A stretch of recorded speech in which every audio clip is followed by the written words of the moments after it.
So as I record today's podcast, the date is February 17th, 2021. The Edmonton Oilers have just finished playing the second of two games against the Winnipeg Jets. Now, Monday night's game really didn't go so well. I mean, it was a very fun game to watch. The Oilers had to come back from a pretty big deficit to tie the game a couple of times.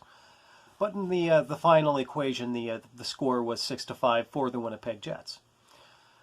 And now tonight, the Edmonton Oilers have defeated the Winnipeg Jets 3-2, taking the second game of that back-to-back against the Jets. And the reason why I bring that up in particular was because I recorded a segment last week that apparently a lot of Winnipeg Jets fans did not care for very much. In particular, that segment was about the departure of Patrik Laine and Evander Kane from the Winnipeg Jets over the past few years, and basically I made the argument that that there seems to be a problem in the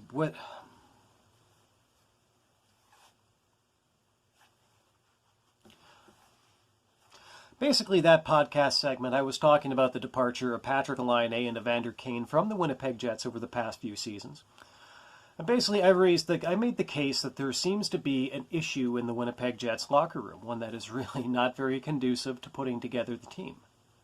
Now, apparently there were a few Jets fans who didn't care much for hearing that, and really the biggest argument that I heard back from that was, Oilers fan. With one guy going so far as to say, oh, well, you know, we beat your team on Monday, and so you must be wrong, and we're going to beat you again on Wednesday, and hey, how well did that work out for you? Now, I don't want to go in too deep on responding to YouTube comments for a number of reasons, and one of them is that really I don't want them to feel unwelcome, because I very much do welcome those comments, and I do try to engage with them. But I am going to respond to these ones in particular because I actually want to make a counterpoint that really to a point that nobody ever really bothered to raise, and that is that this simple, is that if you have a problem in your locker room, if your team has a problem in their locker room, and somebody brings that up, there's two different ways that you can respond to that. On one hand, you can take it personally, or on the other hand, you can take it seriously. And I'm going to raise a question to you of exactly which of the two you think is going to actually solve the problem. I mean, believe me, I am not raising the point maliciously.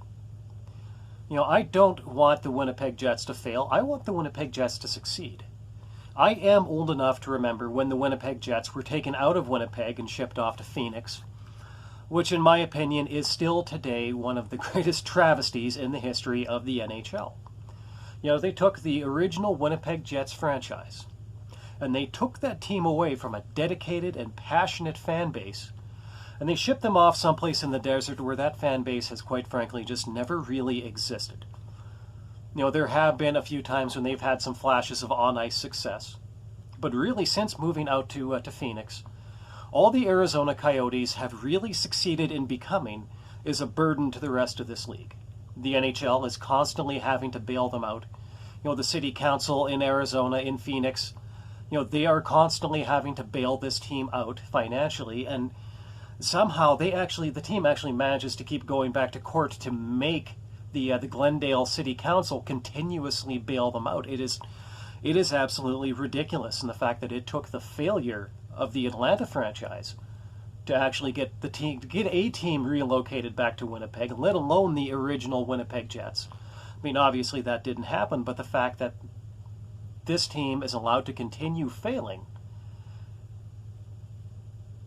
is absolutely astonishing to me. And I think that Gary Bettman, you know, he's a guy that really has to feel it. He has to feel some egg on his face when he sees this modern-day version of the Winnipeg Jets succeeding in the way that he and Gil Stein had always assumed that the Winnipeg Jets were never going to be able to succeed. And meanwhile, the franchise's relocation to Phoenix is something that continues to flounder all this time after. I think that's something that they have to answer for, and to me it is absolutely confusing that the NHL Board of Directors and the Board of Governors have never actually sat Gary Bettman down and said, hey, account for your role in this. Explain to us why this continues. Explain to us why it ever happened in the first place. You know, someday in future, I may go into further detail about that whole situation. Gil Stein's book, Thin Ice, was probably one of the most, astoundingly oblivious books ever written that actually covered the subject of the relocations of those teams. And, Oilers fans, I think, should feel a particular kinship for the Winnipeg Jets, because the Edmonton Oilers, the relocation of them, wasn't only something that Peter Pocklington almost did to this team. It was something that was actually on the Stein and Bettman. It was on their agenda. It was something that they were planning, and the book actually makes that perfectly clear. Anyway, I won't go into that in further detail today. What I am going to simply say to you is that being old enough to have witnessed, the screwing over of the Winnipeg Jets fans all the way back in the 1990s, I don't think that there were very many people who were happier, outside of the city of Winnipeg at least. I don't think that there were very many people who were happier to see the Jets come back to the NHL than I was. So I want to see this team succeed. But in order for this team to really succeed, they have to be able to get past whatever it is that's happening in their organization that is costing them valuable players. And the simple fact of the matter is that if you are going to dispute that Evander Kane and Patrick Laine are valuable players, then you are flat out delusional. Evander Kane, a guy who has gone on since being in Winnipeg, he went on to become a reliable 30-goal scorer in this league. Patrick Laine, take one look at what he's done in Columbus since arriving there and compare that to what Pierre-Luc Dubois has done since arriving in Winnipeg, injury notwithstanding. But even so, there is really no comparison in these two things. And the Evander Kane trade was really the handiwork of who? Dustin Byfuglien. And how exactly did Dustin Byfuglien's tenure in Winnipeg end? Was he a guy who was really in it for the team? Or was he a guy who went looking for a way out? He went looking for the back door out. And they didn't even get assets back for him. That was how Dustin Byfuglien made his exit from your team. That was the quality of the professional that he was. So if you're going to come into my YouTube comments trying to dispute something that I've said about your team, something that was really more of a cautionary message than anything else, I know that I would personally like to hear something a little bit better than bad-mouthing the two players that departed. I'm not going to pretend that Oilers fans are necessarily any better. There's been plenty of bad-mouthing players that have left Edmonton. In the Oilers, you're talking about the fan base that actually bought Chris Pronger's furniture and then burned it after he got traded to Anaheim. So Jets fans are not alone in this particular sort of thing. I actually think that the Jets have a very good core of fans and a very deserving core of fans.